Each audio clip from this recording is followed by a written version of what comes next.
Pessoal, para quem está entrando agora, a gente vai aguardar até 9h25, né, os 10 minutos de praxe que a gente sempre fornece aí para a entrada de todos os alunos, tá? E aí a gente continua. Aí a gente continua a nossa aula. A gente parou semana passada no Iluminismo, tá bom? A gente já continua terminando essa aula.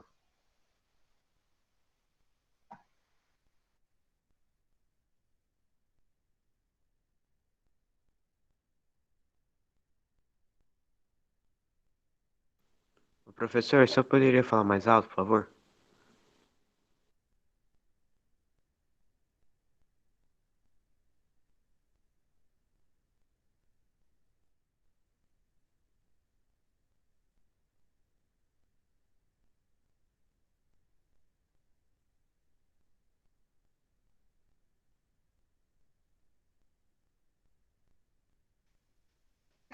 Oi, Laura, pode falar. É, o senhor poderia falar mais alto, por favor?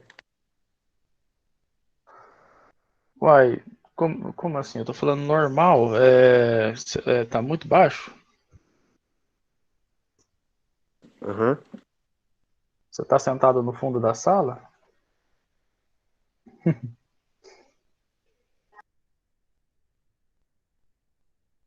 Pra mim tá bom, tá normal. Pra mim também tá normal.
Pessoal, só mais uns 5 minutinhos e a gente já inicia a nossa aula, tá? A gente parou falando sobre Adam Smith, e aí eu lembro que a gente estava falando sobre as marcas, né?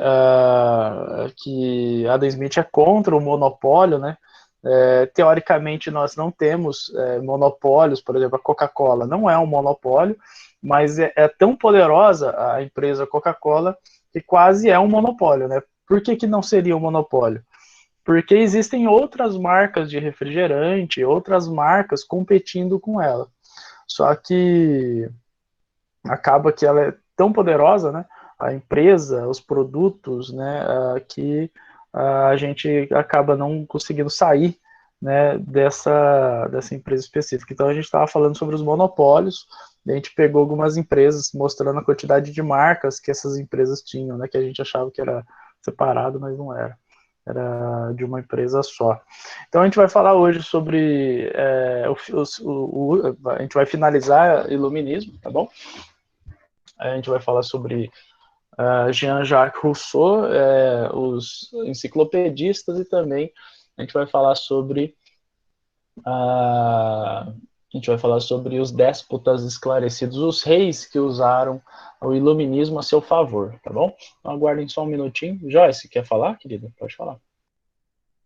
Professor, a Ana Júlia pediu pra avisar que ela tá no médico. Não pode assistir a aula hoje. Tudo bem. Avisa a Professor, Ana Júlia que a aula está sendo gravada, eu vou disponibilizar no YouTube e vou colocá-la no grupo de vocês, tá bom? Do WhatsApp, para vocês terem acesso depois. Daí ela pode assistir, caso ela ache conveniente, tá bom? Tá. a Brenda do oitavo B também pediu para avisar que ela não vai poder participar da aula. Ela não avisou o motivo, mas pediu para falar que ela não vai poder. Beleza, Ju, obrigado, viu?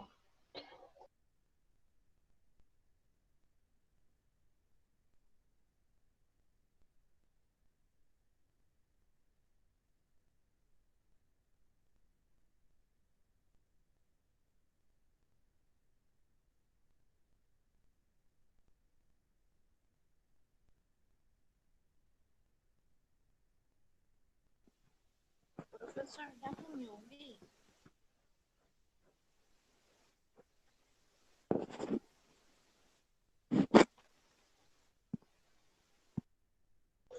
Oi, Ana, pode falar, querido. Dá para me ouvir? Dá para ouvir bem lá no fundinho. Você quer, às vezes, tentar entrar e sair de novo? Às vezes funciona. É que o microfone do tablet do meu irmão está estragado. Essa parte eu não escutei, não. Fala de novo. É que o microfone do tablet do meu irmão está estragado. Entendi. Então tá bom. O senhor não vai apresentar a tela? Oi? Não vai apresentar a tela? Qual tela? Vou apresentar. Ah, tá. É que tá desligado para mim. Ah, tá. Não apresentei ainda não, tá bom?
Bom, vamos lá, pessoal.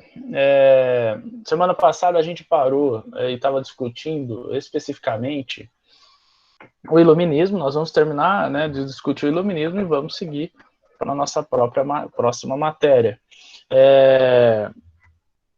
Bom, a gente estava falando sobre Adam Smith, né, a economia em Adam Smith.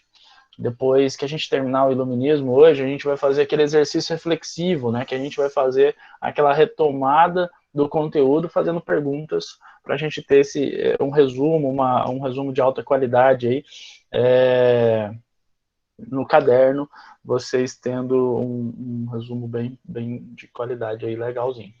Beleza? Então, eu vou apresentar aqui para vocês o iluminismo. A gente viu economistas, e agora a gente vai ver Jean-Jacques Rousseau, tá? Um nome extremamente importante para o iluminismo, para a sociedade iluminista, para o período, né, que a gente conhece como Idade Moderna. Por quê? Porque esse cara ele vai ser um dos primeiros a tratar de problemas sociais, a encontrar problemas sociais e propor soluções para esses problemas. Então, quando a gente vai estudar sociologia, por exemplo, Jean-Jacques Rousseau ele é apontado como um dos primeiros sociólogos, né? E o que seria sociologia?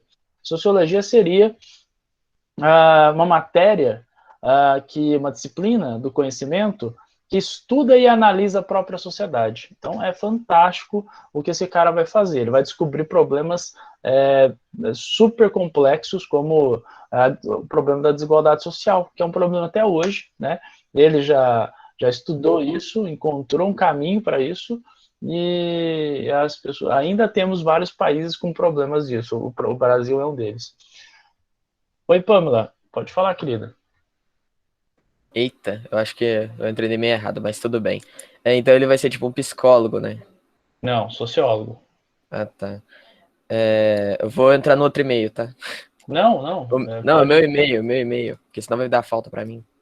Não vai não. Eu vou mandar uma lista de presença, aí você assina o seu nome. Beleza. Beleza, Entrei com o e-mail da minha mãe, não vi. Tranquilo. Hoje tinha um aluno no 6º ano com o nome Márcia, toda hora. Eu Márcia, tal. E aí o cara era Cauã, velho. O cara com a voz. E aí, professor? Falei, ô louco, Márcia, que isso? Você me assusta, assim. Né? Bom, galera, temos então Jean-Jacques Rousseau.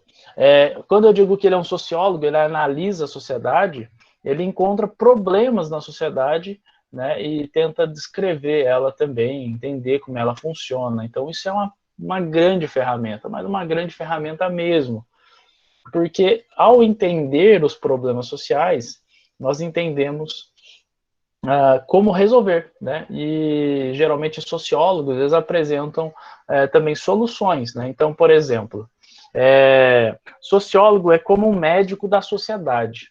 Por exemplo, um médico a maior referência de epidemias, né, e pandemias nos Estados Unidos, que inclusive é conselheiro do presidente lá nos Estados Unidos, que já vem reduzindo muito o número de mortes por conta das estratégias, né, que foram utilizadas depois do governo Trump, no governo Biden, né, ele recomendou para o Brasil fazer lockdown urgente, né, para parar, frear esse número de mortes, porque a gente está tendo 4.000 mortes por dia, gente, tá assim, uma coisa louca, assim, né, então, esse cara é um médico, né, especialista, né, em epidemiologia.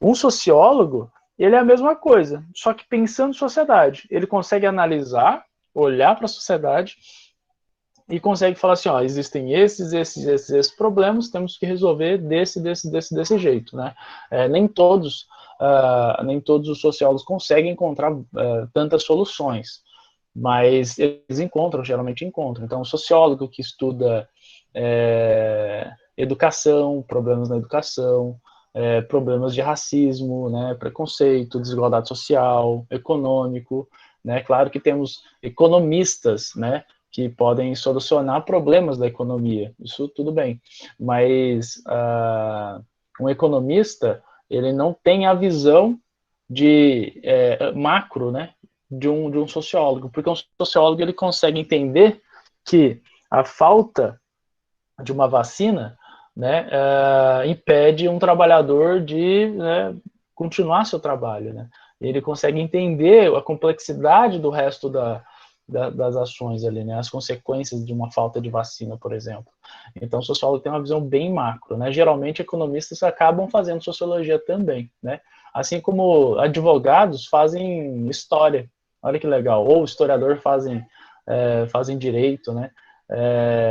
Para ter uma noção muito melhor, né, de conhecimento. Bom, mas vamos lá, sem mais delongas, ao nosso camarada Jean-Jacques Rousseau. Bom, meus amigos, esse cara nasceu em 1712, né, e vai morrer em 1778, 2 anos depois da independência dos Estados Unidos, né. Ele vai escrever um livro, ele vai escrever vários, ele é olha que legal, ele é um estudioso da sociedade, um filósofo, né, um intelectual, um iluminista, mas ele era muito ligado à música, né, ele manjava muito de música. Inclusive, na enciclopédia do Denis Diderot e do D'Alembert, que a gente vai ver daqui a pouco, os versículos que tratavam sobre música foram eles que escreveram, foi ele que escreveu. Porque ele manjava muito de música, assim. Bom, ele escreveu essa obra, Do Contrato Social. Bom, o que essa obra está falando? Eu quero fazer uma pergunta para vocês aqui. Quem aqui já ouviu falar num cara chamado Thomas Hobbes? Fred. Beleza, Fred. Thomas Hobbes, ele foi o primeiro a propor uma ideia de soberania popular, tá? Onde o povo é que concede o poder ao rei. O poder que vem, o poder que o rei tem é popular, é do povo. É ele que dá esse poder ao rei, beleza? Jean-Jacques Rousseau, ele vai se apropriar dessa ideia, escrever um livro do contrato social, e lá nesse livro, graças a essa ideia, definir uma nova sociedade, uma sociedade mais justa. Então o texto dele é fantástico, porque ele pega a ideia do inglês Thomas Hobbes, que é também brilhante, né, um cara brilhantão assim mesmo, e ele constrói dentro dessa ideia uma nova sociedade, pensando, né, uma nova sociedade. Então é do caramba o texto dele. Ele é chamado de contratualista, porque é um cara que vai pensar as novas formas de contrato social. Bom, eu vou fazer um desenho aqui para vocês perceberem o tanto que é impactante a teoria dele. Só um minutinho.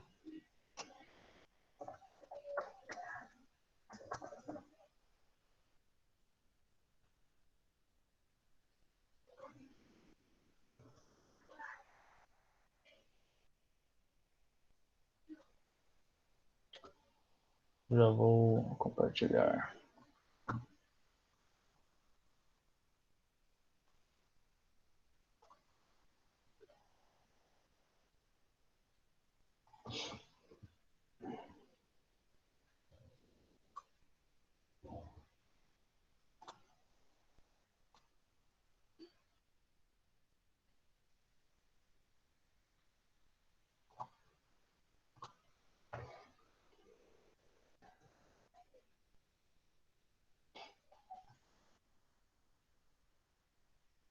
Bom, olha o que acontece. O que esse cara está pensando? Ele está pensando que é o seguinte: o poder vem desse grupo aqui, ó. Beleza? E o poder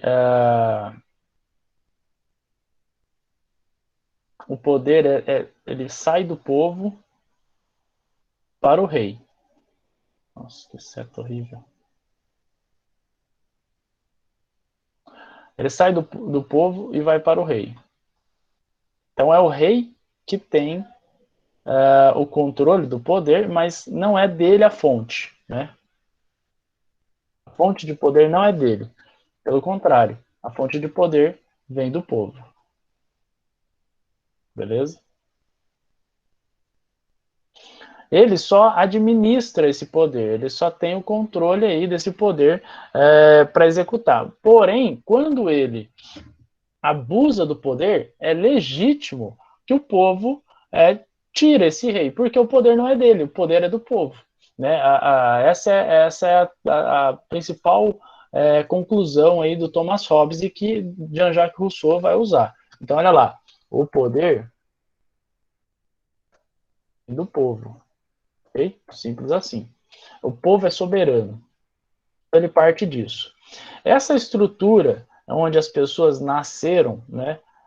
Essa estrutura que as pessoas nasceram, onde o rei usa de todo esse poder, né? O rei controla o executivo, o legislativo, o judiciário, é injusto. Então ele vai dizer o seguinte: esse contrato social é injusto. Tem até uma frase muito bacana que ele vai usar, que é: o homem nasce bom, a sociedade o corrompe. Quem já ouviu falar nessa frase? Eu. Bacana. Essa frase é muito Eu. interessante. Porque, olha só, a pessoa nasce, ela nasce inocente. Ela nasce sem nenhum tipo de malandragem, de ser vergonhice. Ela não é uma pessoa pilantra. Pelo contrário, ela nasce pura. Ela nasce pura. Ela nasce boa. A pessoa nasce boa. Ninguém nasce ruim, ninguém nasce malvado, ninguém nasce odiando ninguém. Mas a sociedade que essa pessoa vive o corrompe. E o corrompe de vários jeitos, né? Inclusive, tornando ele fraco, tornando ele pobre, tornando ele ignorante, né? E dizendo constantemente que o rei é poderoso, o rei é poderoso, o rei é poderoso, tem que obedecer ele, porque ele é o rei, tal, tal, tal. Então, essa estrutura de sociedade, ela é negativa. Então, o que ele pensa? Um novo contrato social, onde o novo contrato social, a sociedade, ela viva de uma forma justa. Então, o que ele pretende aqui? Ele pretende acabar, né, com um contrato social onde o rei é poderoso e o povo é subordinado a ele. Ele pensa em um novo tipo de contrato. Ele pensa no novo contrato social. O que seria um contrato social? Um contrato social seria um acordo entre os membros da sociedade, ou seja, o povo, para ter uma sociedade mais justa. Olha só, esse novo contrato social, as pessoas que nasceram, né, nesse novo contrato social, eles teriam o poder, o controle. Alguém quer falar? Desculpa, eu desmutei sem querer. Imagina. Então, veja só, nesse novo contrato social, nós vamos ter uma nova forma de pensar, né? Onde todos vão nascer igual, né? Onde todos vão ter o poder, né? Onde nós colocaremos as pessoas de uma forma democrática, né? Nesse novo contrato social, o povo, vou colocar aqui, o povo é soberano, beleza? Nesse novo contrato social, não há desigualdade, não há desigualdade, não há propriedade privada. O que é a propriedade privada? Ele vai falar que a origem da desigualdade social é quando um cara pega e cerca a terra e fala que aquela terra é dela. Porque quando o Rousseau ele vai pensar isso, veja bastante, tanto que é interessante o que ele vai propor. Olha o tanto que ele vai ser bacana na hora que ele vai pensar isso daí, quer ver? Eu vou cancelar aqui e vou apresentar de novo o Rousseau ali. Alguém quer falar? Pode falar. O professor, Oi. o senhor disse que isso é um novo ponto de vista com esse autor desse livro. Então quer dizer que, como sendo novo, antes dele as pessoas pensavam o oposto do que ele dizia, que a pessoa não nascia com pura. Na verdade, ele vai pegar essa teoria do Aristóteles, né, de que as pessoas nascem boas, que as pessoas elas são boas, né, por natureza, assim. Porque imagina isso. Ele está escrevendo para a sociedade europeia que não conhecia Aristóteles, que não leram Aristóteles. É uma pessoa, um grupo bem, imagina, ele está explicando para todo mundo tudo de novo. Ele é o letrado, ele que leu, e ele está explicando isso para todo mundo, saca? Então ele pega essa teoria do Aristóteles, onde as pessoas nascem boas, assim. As pessoas naturalmente são compelidas a ser bom, tipo o Sócrates, né, que foi um grego muito importante também, que foi professor do Aristóteles. Ele fala que as pessoas não conseguem fazer mal para elas mesmas, elas nunca pensam o mal para elas mesmas. Pode ser que aconteça de ser maldade, mas elas sempre partem do princípio de que eles estão fazendo uma coisa boa. Então, quando a pessoa rouba, ela não rouba porque ela está querendo ser mal para ela rouba porque ela acha que ela está fazendo coisa boa para ela, não é? Então, basicamente, é isso. As pessoas... Oi? As pessoas, elas não enxergavam, né, a ideia de que as pessoas nasciam boas, de que elas eram puras, e que a sociedade, olha, imagina isso, o tanto que é revelador isso, você agora saber que você nasceu numa sociedade onde as regras já estão prontas, onde você vai ter que se adequar à sociedade, e essa sociedade não perguntou para você o que você acha sobre as regras dela, e como ela funciona. Imagina isso. Imagina quem que estava falando comigo agora, que estava falando comigo? Agorinha. Era eu, professor, que a gente Eu ficou quem? gravado. Eu, Kleber. Kleber. Não, mas tem uma voz mais grossa. Quem que é? Não era eu não, professor? É você. Como é que é seu nome? É Lauro. Laurão. Laurão, imagina isso, cara. Você nascer num regime ditatorial.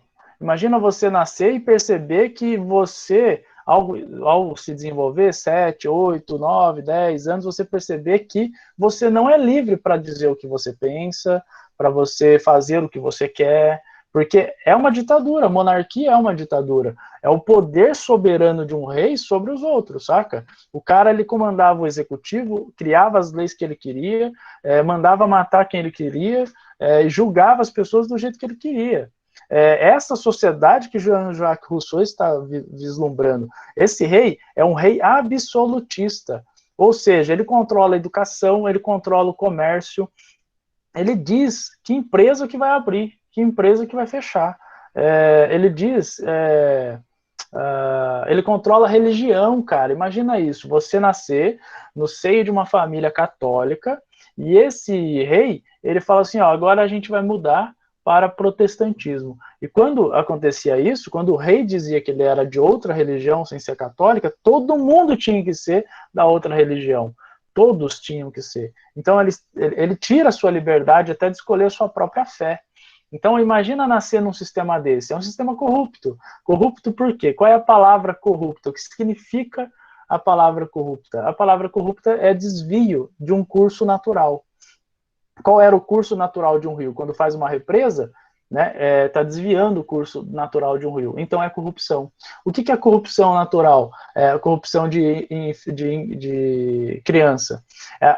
O normal de uma criança, né, o que deve ser normal para uma criança crescer saudável, alimentado, ter educação, ter casa, ter condições mínimas, né, e necessárias para viver com dignidade. O que seria corrupção de menor? Botar ele para trabalhar e tirar ele da escola. Corrupção de menor, entende? Porque o curso natural da criança é fazer a escola, ter uma boa formação. Então, a gente entende corrupção só como roubo, né? Porque a gente vê muito isso acontecendo, mas não. Corrupção, o sentido da palavra é tirar o curso natural. Então, quando um político ele é corrupto, é porque ele desviou um recurso que naturalmente devia ser para a sociedade, ele desviou para ele. Então, olha, ele desviou, rompeu o curso natural do negócio, né, do dinheiro. Então, ele é uma pessoa corrupta. Tudo aquilo que é corrupto é um desvio natural. Então, o que ele está falando? As pessoas nascem livres. Lembra o John Locke falando pessoas nascem livres, todo mundo tem direito à vida, todo mundo tem direito à segurança, né? A gente leu no nossa aula passada os artigos da Constituição Brasileira, que são baseados em John Locke, Jean-Jacques Rousseau e todos esses caras aí. O que ele vai propor? Se a gente nasce e nossos direitos naturais são esses, por que a gente não é livre para se expressar? Por que a gente não pode ter as coisas que a gente quer? Entendeu? Um sistema corrupto. Nós nascemos numa sociedade onde eles nos corrompem, né? Então é muito, muito, muito bacana a teoria dele, assim, porque ele traz essas ideias. Bom, então, o que ele vai dizer? Continuando a nossa teoria aqui, ó. O poder emana do povo sob controle dele mesmo, princípio da soberania popular, que eu disse que já é uma referência de Thomas Hobbes. Ele vai dizer o seguinte: a desigualdade nasce da propriedade privada. Por que ele vai dizer isso? Ele vai dizer o seguinte: quando ele retoma o passado, né, por exemplo, a Grécia Antiga, da onde surgiu as propriedades privadas na Grécia Antiga? Simples. Houve um aumento demográfico, tá? Houve um aumento demográfico, e aí o que aconteceu? Começou a haver guerra por terras, né?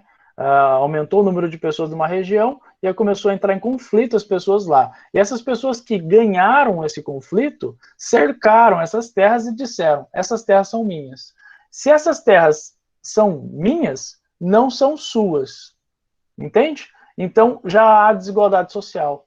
Nasce a desigualdade social quando o cara cerca o primeiro pedaço de terra. E aí a desigualdade social nasce. Como é que ele está baseando aqui? Está baseando principalmente nas terras comunais da Inglaterra, que as pessoas elas cultivavam, né, plantavam e conviviam em uma terra que não era de ninguém, né? Era deles, era de todos eles lá, né? As pessoas que viviam, que moravam lá. Então não tinha um cara dizendo: ó, essas terras são minhas, vocês estão aqui de favor. Né, que aí nasce a desigualdade social, nasce a desigualdade política. Veja o Egito Antigo. Qual é a desigualdade social, principal desigualdade social que existe, nasce? Quando o faraó diz que tudo aquilo lá é dele, né, que todo aquele território lá no Egito Antigo era dele, que ele era um deus, e aí inventa um monte de coisa, e as pessoas acabam sendo dominadas e controladas por essas ideias, né? Então, para ele, o grande problema da desigualdade social é a propriedade privada. John Locke, vocês lembram dele, a gente trabalhou semana passada, ele vai dizer que para acabar com a desigualdade social, todo mundo deveria ter oportunidade de ter uma propriedade. Olha que interessante. John Locke ele dá uma outra resposta para o fim da desigualdade social, para a diminuição da desigualdade social, que é o qual? Todos terem propriedade. Né? O Rousseau fala o contrário. Acabar com a propriedade privada e ser uma propriedade social, uma propriedade onde as pessoas têm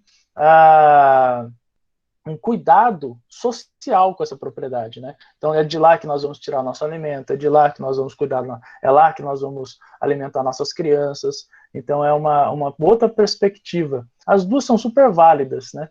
As duas são super bacanas, assim.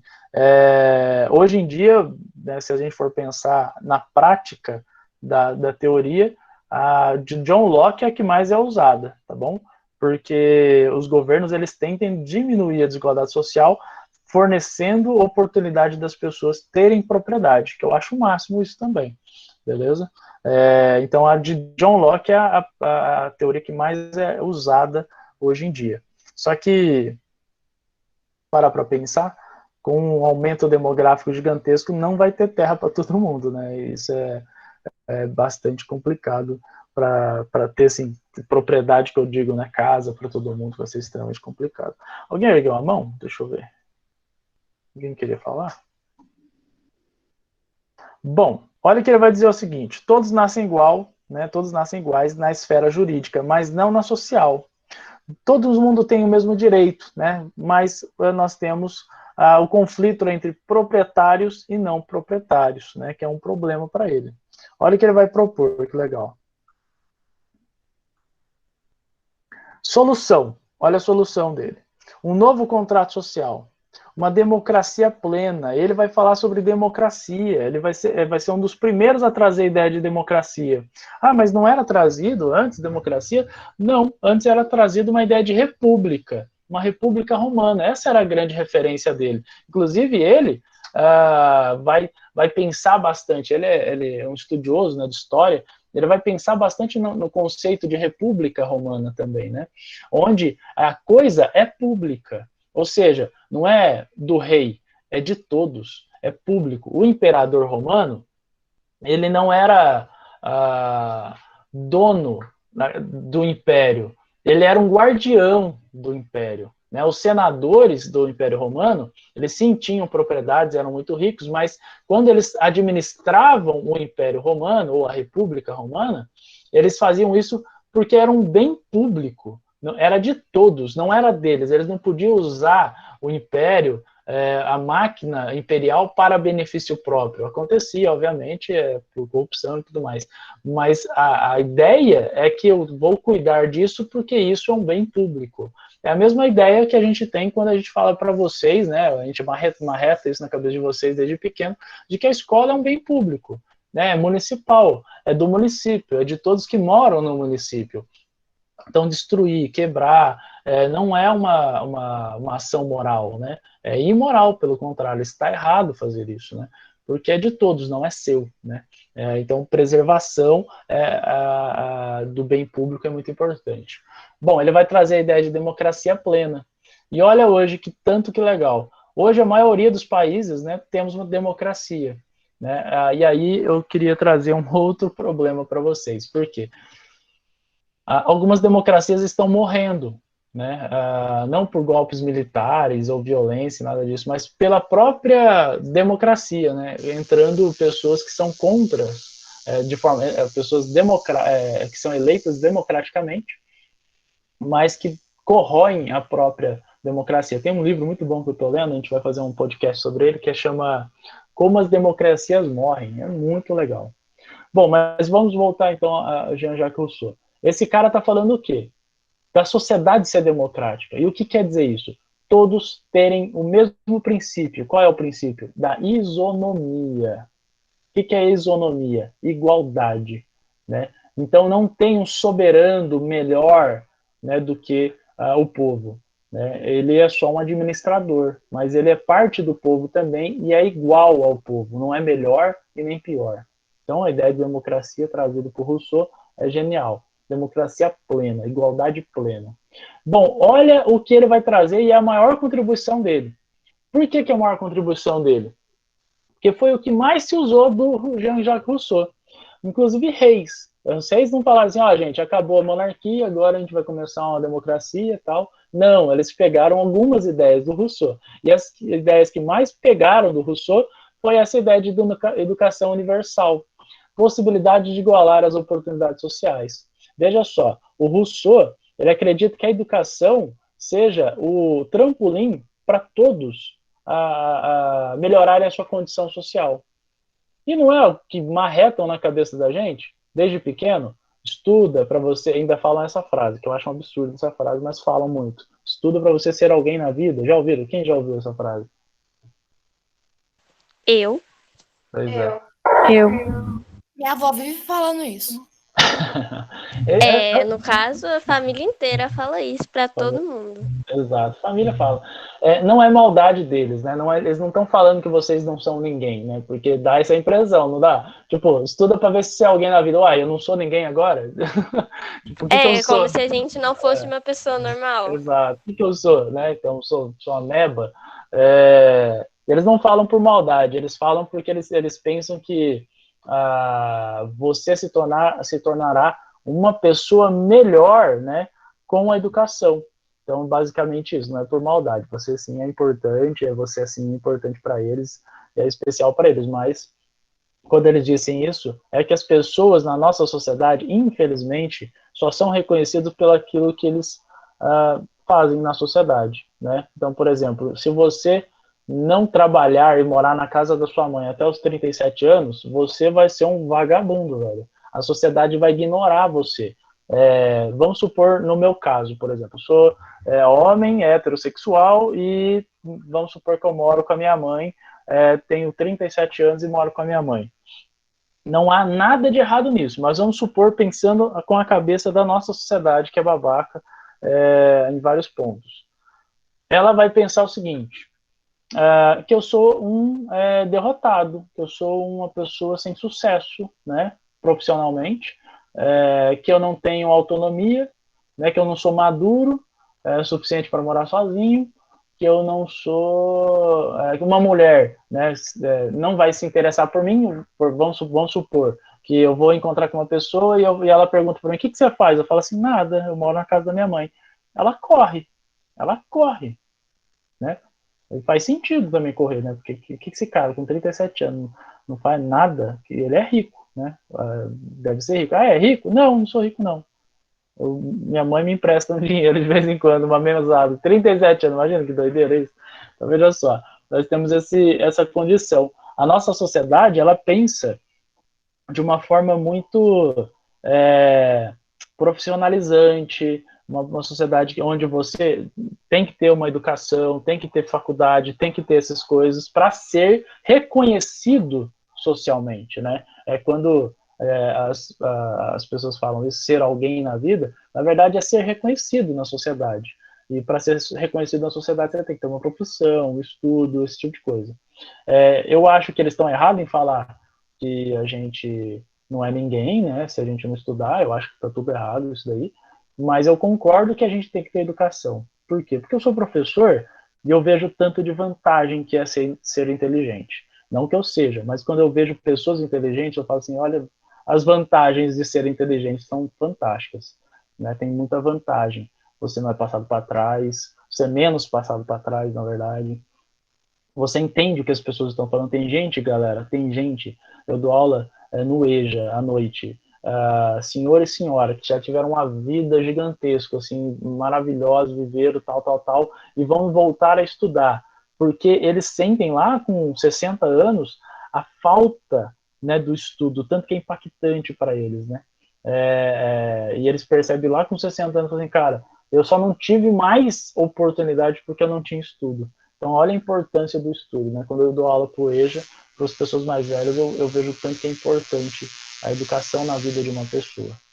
Bom, ele vai pensar a educação universal, possibilidade de igualar as oportunidades sociais. Então, galera, as pessoas, alguns reis, né, no período iluminista, vai pegar essa ideia e vai começar a construção de escolas, tá? Tanto é que Napoleão Bonaparte vai criar as escolas, as politécnicas, as escolas de direito, de engenharia, e ele vai aumentar significativamente a educação na França, Napoleão Bonaparte, porque ele era um iluminista, né? Apesar de ser um ditador, né? Ele vai se transformar num imperador, mas é de assim, bastante autoridade e violência. Então, veja só, eles vão tentar aumentar a capacidade intelectual das pessoas, porque quanto mais pessoas pensantes, menos desigualdade social vai existir. Então, veja só, quanto mais você estuda, a maior possibilidade de você diminuir a sua pobreza. Bom, ele vai também falar aqui sobre o fim da propriedade, a gente já discutiu isso, né? A propriedade como instrumento social. Bom, agora vamos falar dos enciclopedistas. Esses caras são muito importantes, galera. Por quê? Os enciclopedistas, eles vão ser os divulgadores do iluminismo. Eles vão divulgar todas essas ideias, John Locke, Voltaire, Jean-Jacques Rousseau, Adam Smith, né? As enciclopédias é um conjunto de livros, né, de A a Z, onde vai estar praticamente todo o conhecimento, né? Por que de A a Z? Eles vão pegar desde a primeira palavra do alfabeto até a última palavra do alfabeto e vão explicar o que cada uma significa. Então, imagina para quem fazia, né, essas enciclopédias, o tanto que é uma pessoa inteligente, né, que consegue explicar cada uma das palavras que existem no alfabeto francês, por exemplo, no francês, no português, né? O português tem palavra pra caramba. Então imagina isso. eles fazerem isso. E eles vão divulgar as ideias iluministas. Esses livros vão ser vendidos, né? Esses livros vão ser em versículos pequenos e resumidos, onde as pessoas vão conseguir ler. Que pessoas? Lembra que a gente está falando de uma sociedade onde a maior parte da sociedade é analfabeta. Mas quem vai ler? A burguesia.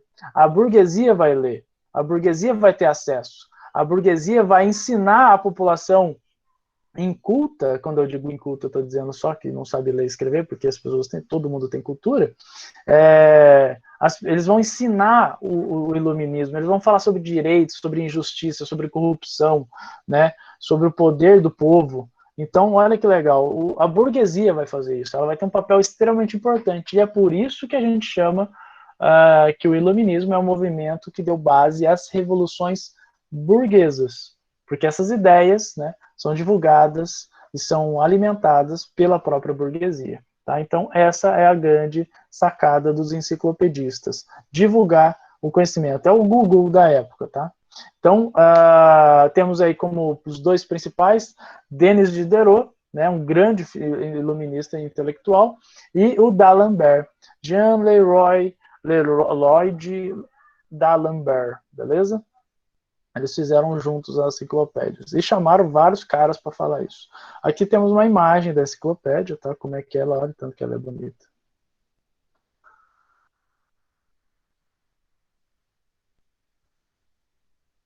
Bom, vamos continuar. Agora a gente vai falar sobre o último item, que é o despotismo esclarecido, beleza? O que é o despotismo? O que a palavra déspota significa? Rei. Traduzindo, é um rei, tá? Traduzindo, é um monarca. Traduzindo, é o rei, beleza? Então, o que o déspota é? O déspota é o rei, beleza? Que vai estudar o iluminismo e que vai usar o iluminismo no seu país. Então, olha lá, reformas de modernização do Estado a partir dos princípios iluministas. Olha esse José I aqui de Portugal, aqui, 1750, 777. Esse aqui foi um rei português. E ele chamou como primeiro-ministro, né, para cuidar da sociedade, o Marquês de Pombal, por exemplo, que vai ser o governador-geral do Brasil. Né? Marquês de Pombal era um iluminista, um cara que pensava e estudou o iluminismo. Né? Então a gente vai ter um rei iluminista, né? O que é uma grande contradição. Por que é uma grande contradição? Porque o iluminismo é contra o absolutismo. Só que esses absolutistas vão usar a seu favor o iluminismo para melhorar o seu país e tornar ele menos desigual, né? Para tornar ele menos corrupto, né? Para tornar ele um país melhor para as pessoas, né? Que estão vivendo nele. Então, muito legal essa ideia, mas infelizmente o iluminismo vai romper com o absolutismo. Então a gente vai ver o fim das monarquias absolutistas na Europa depois do iluminismo. Alguns exemplos, então, de déspotas esclarecidos. Né? Esclarecidos são pessoas inteligentes, né, que usam o iluminismo. José II da Áustria, Catarina II da Rússia, Frederico II da Prússia, né, que é um estado, né, eu comentei com vocês, que é um estado da Alemanha, né, um pedaço da Alemanha lá, que era um principado da Alemanha. José I de Portugal e Carlos II da Espanha. Todos eles vão ser déspotas, considerados déspotas esclarecidos. Bom, meus amigos, essa foi a nossa aula de iluminismo. Agora nós vamos fazer um exercício reflexivo para finalizar a nossa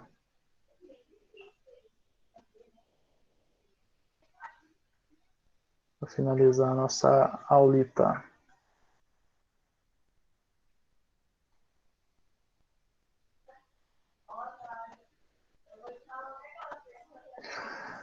Meu povo, recomendação, tá? Pegue um caderno para a gente poder fazer esse exercício reflexivo aí.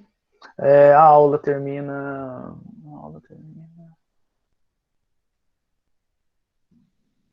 10h45, vai dar super tempo da gente fazer isso.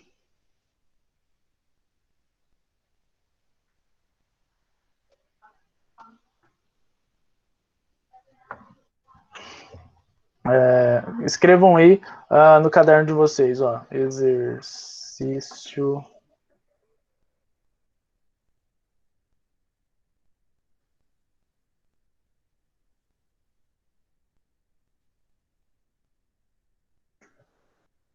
Exercício reflexivo prático. Iluminismo.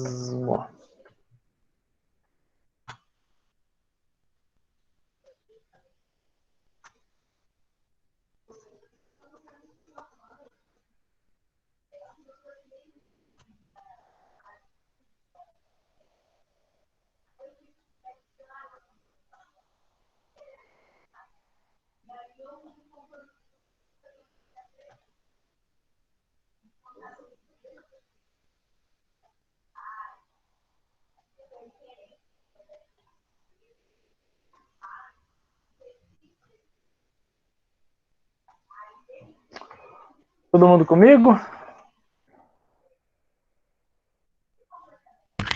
Sim. Maravilha. Todo mundo já com o caderninho na mão, tranquilo? Sim.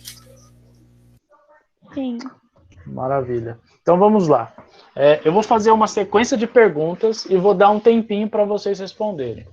Esse tempinho vai variar de 1 a 2 minutos, dependendo. 2, 3 minutos, dependendo da complexidade da questão. Então vamos à primeira questão. Muito fácil. O que é? O que foi?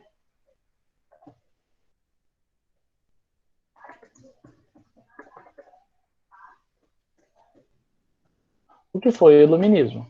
Beleza? Primeira pergunta. Vocês vão ter 2 minutinhos para responder, beleza? Vou colocar aqui no cronômetro, inclusive, para a gente não perder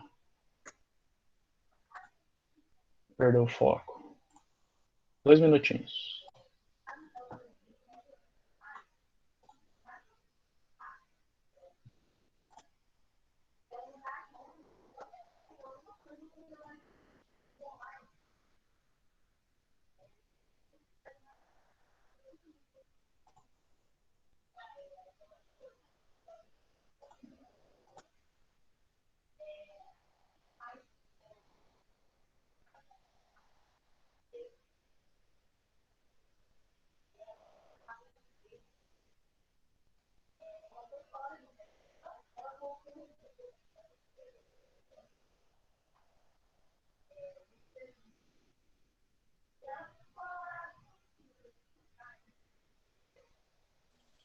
É o professor.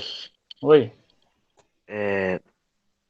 Nós chamamos de iluminismo, mas esse é o nome que se deu posteriormente à época ou foi na época que se chama assim? Chamou assim? Boa pergunta. A Idade Média, o nome Idade Média só foi dado quando surgiu o Renascimento. Então, o pessoal do século XV deu o nome de Idade Média ou Idade das Trevas, né, uma forma bem negativa, posteriormente ao período. Né? O Iluminismo aconteceu do mesmo jeito. O período iluminista, né, eles eram chamados de filósofos ou esclarecidos, né, ilustração, mas o nome vem um pouco depois deles.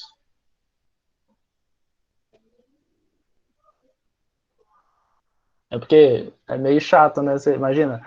Gente, eu sou um filósofo, sou intelectual, eu sou um pessoal, eu sou um dos grupos dos iluministas, né? Tipo, é bem arrogante, assim, o cara falar isso.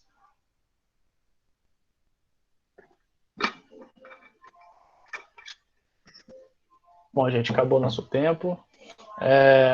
Quem respondeu essa pergunta aí? Eu. Manda ver, querida, fala para nós.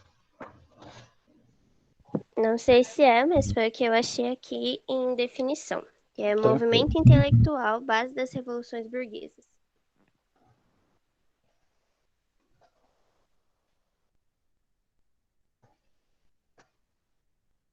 Revoluções burguesas. Maravilha, certíssimo. Alguém escreveu algo a mais que gostaria de contribuir aqui? Professor, A minha definição foi que era um movimento intelectual, filosófico e Aham. cultural, que defendia o uso da razão contra o antigo regime e pregava maior liberdade.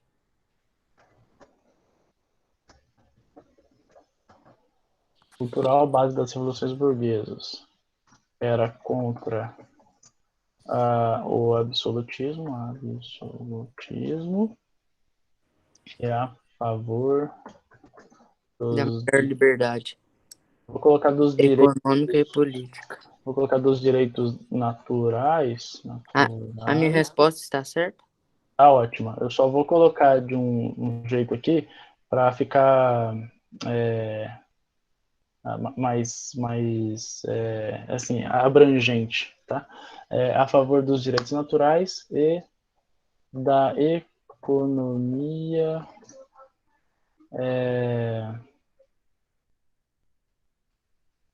liberal.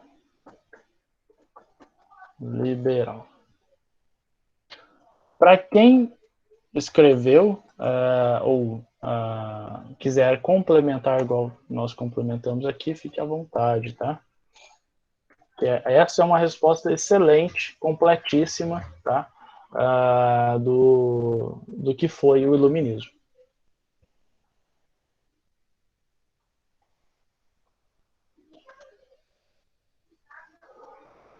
Beleza? Vamos para uma outra pergunta. Uma outra questão. Deixa eu ver aqui.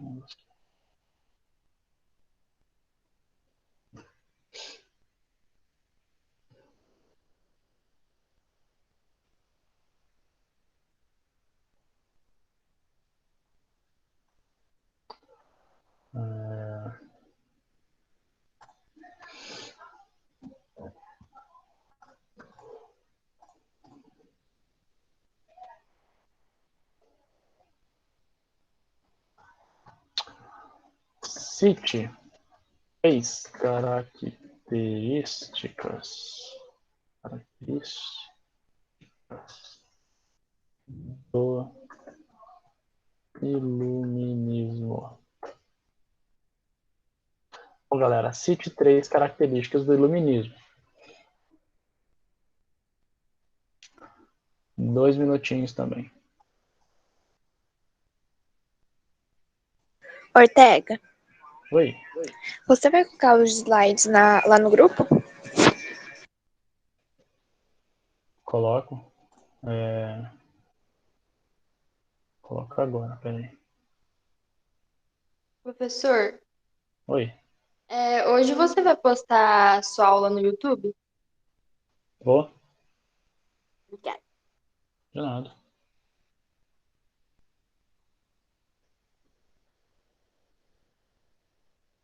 Eu não coloquei já lá, não, gente.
Ô, professor, Oi.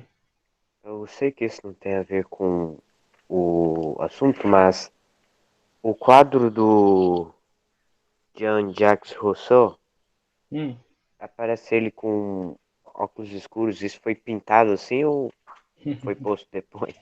É uma imagem que eu achei na internet, eu achei engraçado e coloquei.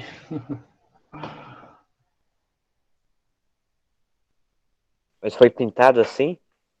Não, é Photoshop, né?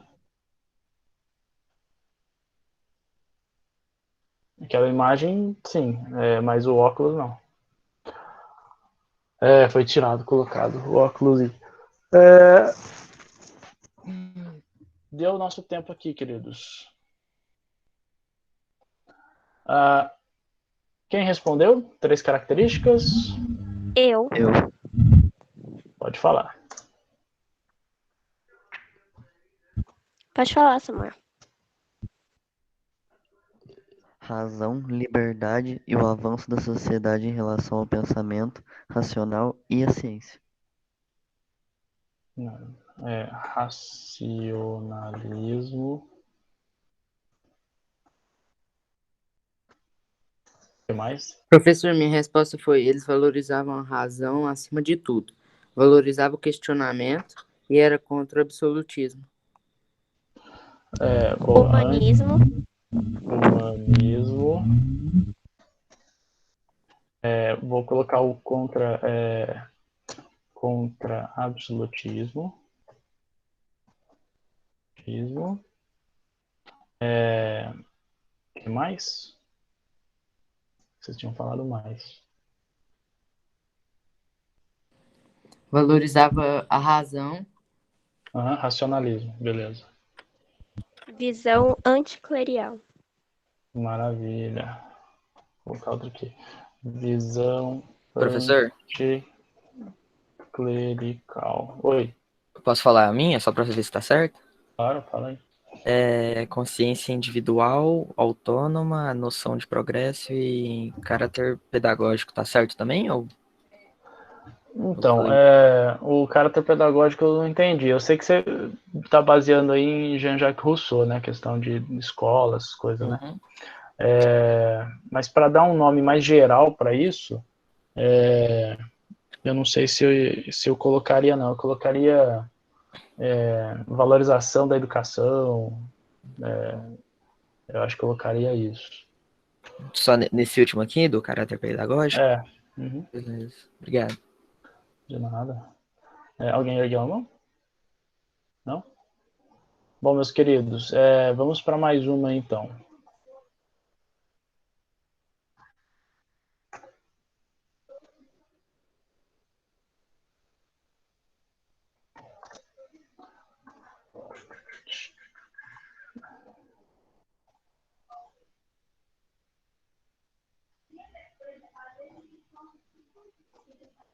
Professor, outra característica, antes de você passar para a próxima, é o cientificismo.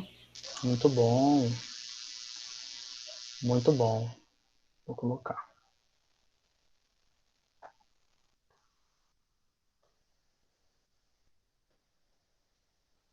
Bom. 3, galera. Vamos para 3. Quais são os direitos naturais segundo John Locke?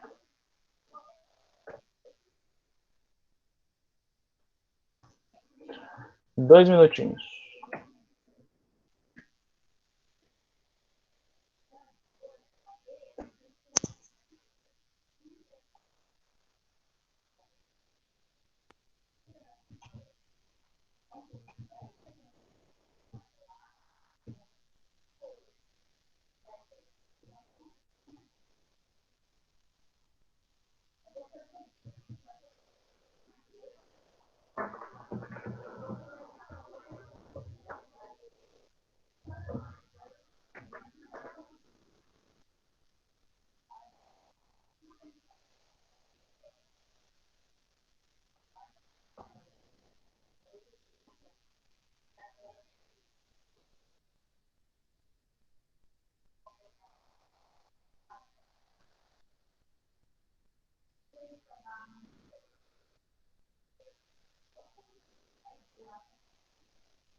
Professor, Oi, querido.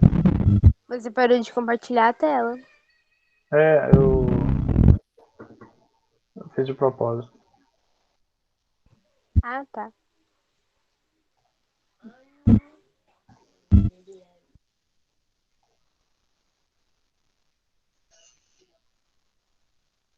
Quando vocês vão fazendo, vou colocar musiquinha.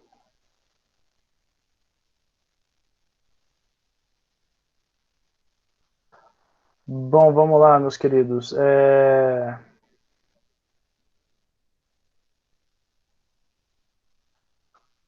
Acabou o tempo. Quais são os direitos naturais segundo John Locke? Direito à liberdade, à vida e à propriedade. Vamos colocar Direito à revolta. vida, liberdade, Propriedade. Propriedade. liberdade, e a gente acrescenta aí o direito à revolta, né? Direito à revolta contra um Estado que não representa.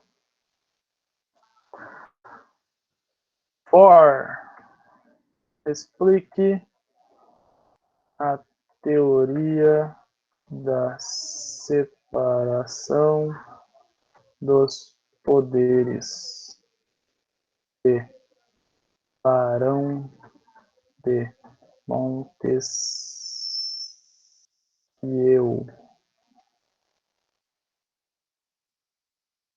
Acho que é assim que escreve o nome dele. É isso mesmo. Então, olha lá. Explique a teoria da separação dos poderes de Barão de Montesquieu. 2 minutinhos.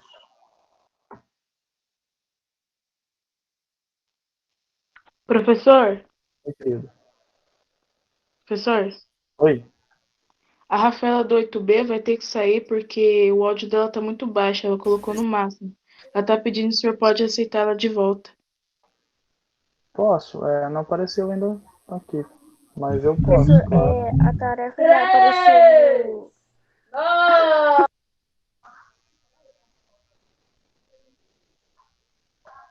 Entendi, não.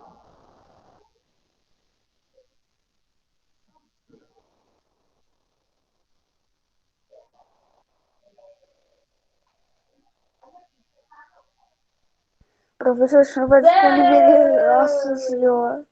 O senhor vai Gustavo, Oi, quem que tá aí com você na casa? meu irmão. Quantos anos ele tem? Quantos anos ele tem? 5. Tem 5? Você é mais velho que ele, então? Sim. Você tá cuidando dele? Ou sua mãe tá aí, seu pai tá aí? Não, eu tô cuidando dele. Entendi. Grava o que ele tá fazendo e depois você mostra pra sua mãe. Ele vai parar de fazer isso.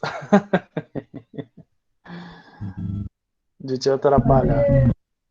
Pode falar, Gustavão. Mesmo ele gritando, dá pra escutar você. O senhor vai disponibilizar. Júlia, é só um minuto, Júlia. Pode falar, Gustavo. Gustavão.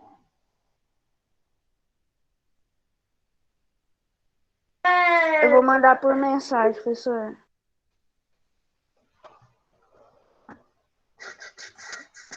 Tudo bem, Gustavão, tranquilo. Júlia, você queria falar? O que você queria falar?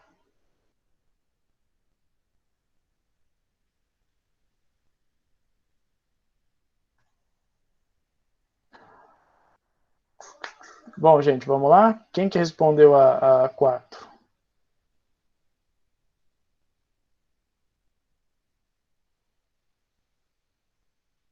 Professor. Pode escrever agora que tá liberado o chat. Quem que respondeu a 4? Ninguém ainda? Professor, Oi, querida. Eu ainda não consegui copiar, mas eu acho que eu sei o que é. Posso responder? Maravilha, manda ver. A separação dos três poderes, ele propôs, o Montesquieu propôs a separação dos três poderes para não ficar, por exemplo, o rei ficar com todo o poder só para ele. Maravilha. É isso mesmo, para não ter injustiça, né? Isso mesmo.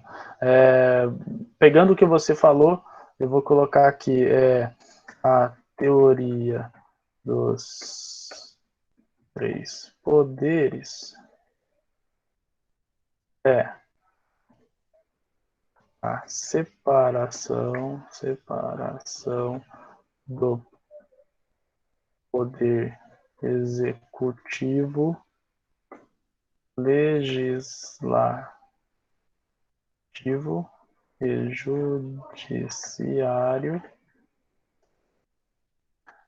de forma autônoma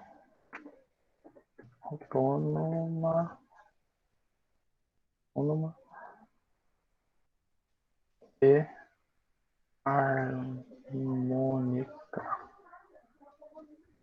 para que não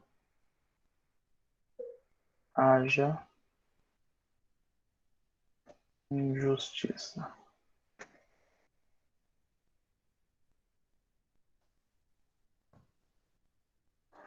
Beleza? Então, essa é a resposta aí, baseado no que a nossa amiga trouxe, beleza? Alguém colocou de uma forma diferente aí, alguma coisa? Você vai disponibilizar a tarefa. Que tarefa, Gustavo? Essa que a gente está fazendo agora?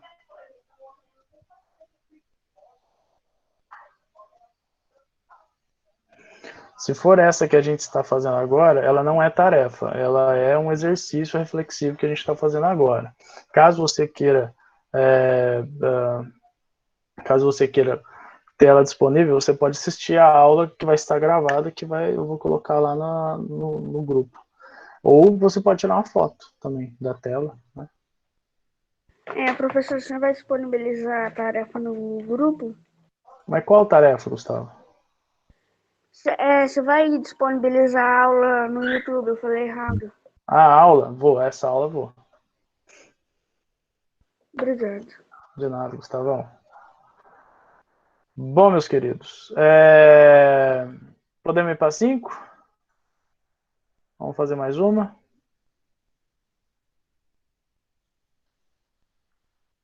Tem muito cara aqui importante, mas vamos trabalhar aqui às 5 já. 5.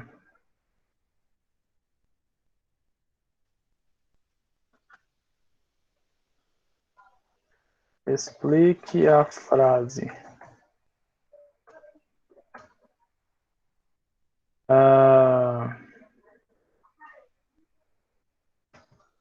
A minha liberdade termina quando a do outro começa.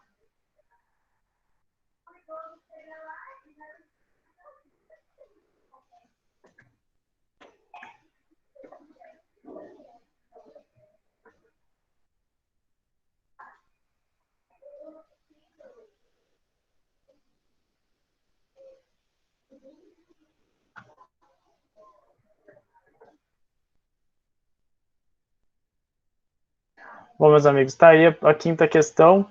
Vamos então a respondê-la, beleza? Explica a frase, a minha liberdade termina quando o outro começa. O que quer dizer essa frase? 2 minutinhos aí para vocês. A nossa penúltima questão, eu vou fazer só mais uma e aí eu libero vocês. Enquanto isso, vou adicionar aqui... bom, eu vou fazer só essa última pergunta mesmo, tá? Eu vou adicionar aqui a lista de presença.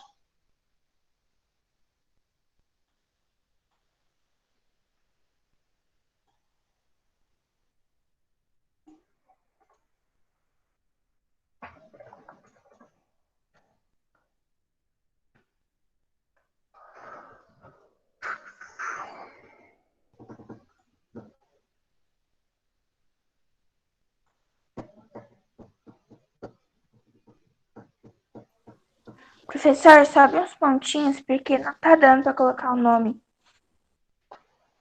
Sobe uns pontinhos.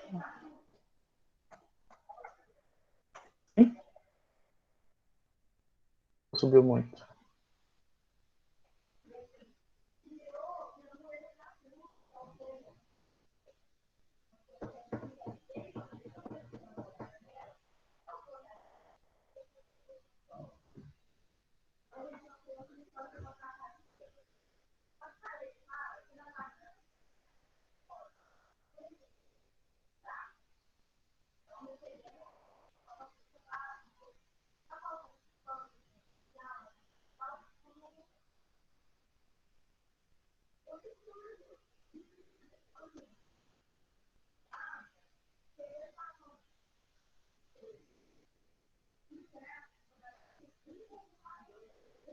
Ô, professor, por que você fica mandando um monte de ponto no chat?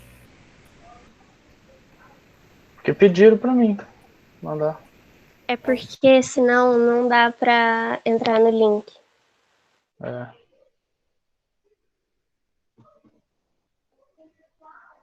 Que quando você tá no celular, Marcos, quando você tá no celular, fica complicado de você clicar no link, porque fica aparecendo os nominhos assim e tal.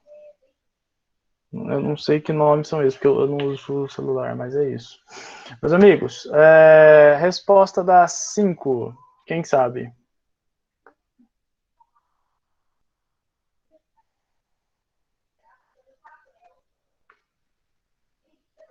Alguém?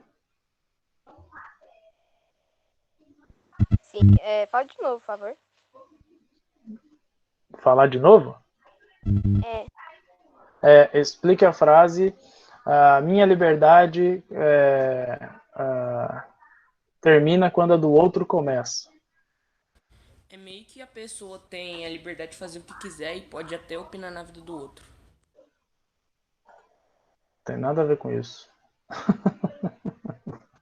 Ô, professor, achei que a resposta. Maravilha, cara, você tentou. Eu acho esplêndido isso. Você tem que tentar mesmo. Ô, professor, não é meio que como as mães? Tipo, a liberdade delas acaba quando a gente vem. Não, o que vocês beberam, gente? Não tem nada a ver com isso aí, não. Vocês estão... Posso escrever a resposta aqui? Pode, Samuel, manda ver. Vocês não estão agitando o todinho, gente. Vocês têm que agitar o todinho antes de tomar. Não dá problema. Todinho se agitar. O povo doido, rapaz. Professor, Fala, parceiro. posso sair aqui que eu tenho um curso daqui a pouco? Claro, é no almoço, né? O curso. Vai lá. Chamar o almoço esse curso, né? Não, é curso mesmo, tem que fazer o bagulho da festa. Sei, não, beleza. Mas almoça antes. Professor, Oi, querida. posso tentar responder? Claro, por favor. A gente tem a liberdade e o direito de se expressar, mas quando essa liberdade afeta o outro, a gente não pode interferir na liberdade da outra pessoa. Maravilhoso. Quem que foi falar comigo? Deixa eu descobrir quem é essa pessoa. Eu quem? Eu não consigo ver o nome. Giovana, maravilhosa, Giovana, perfeito. O Samuca também mandou aqui.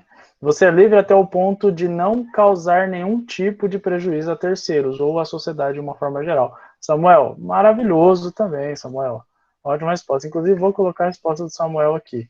Beleza? Essa é a definição que a nossa amiga Gi e o Samuca colocou para a frase minha liberdade termina quando a do outro começa. Então, não tem nada a ver com você poder opinar na vida dos outros, não. Sei lá quem que foi o doido que falou um trem desse. Bom, meus amigos, essas são as principais questões aí que a gente trabalhou hoje no nosso exercício reflexivo. Isso daqui é ótimo para a gente poder sintetizar a aula que a gente viu, que a gente conheceu. A gente vai fazendo aí uma análise geral, então vocês vão ter no caderno esse cuidado aí, essas questões. Então, maravilhoso, viu? Pessoal, para quem assinou a lista de presença, fica à vontade. Professor, deixa Fala. lá naquela tela, por favor. Desculpa, eu esqueci, eu rapaz. tive que apagar. Não, beleza, esqueci aqui. Bom, quem Aí, minha terminou... avó, Nossa, os caras mandaram esses hack aqui, velho, na moral. Mandaram um negócio da AMA. Opa, desculpa. Ô, professor, eu não assinei a lista de presença não, porque caiu, aí não deu certo. Beleza, vou colocar aqui de novo, peraí.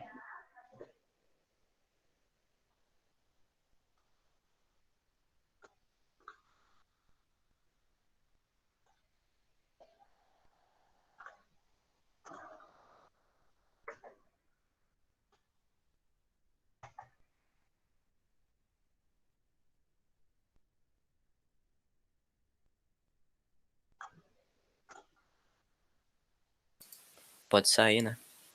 Pode, assinou, fica à vontade. Tchau, professor. Tchau, gente, bom almoço para vocês, boa quarta-feira. Tchau. Tchau, tchau.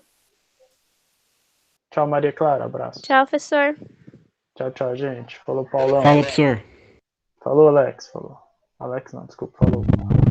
Professor. Oi, querida. Tchau, professor.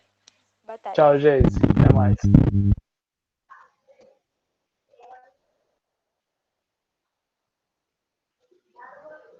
Tchau, professor. Tchau, querida.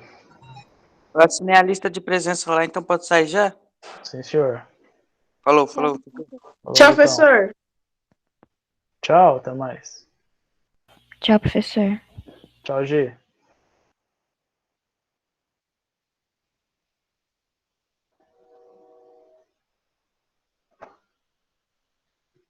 Tchau, professor.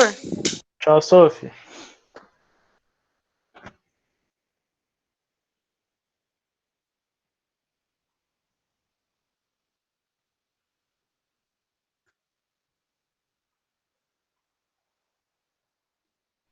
Tchau, professor. Tchau, Ju. Tchau, professor. Falou, professor. Falou. Falou, Pamela.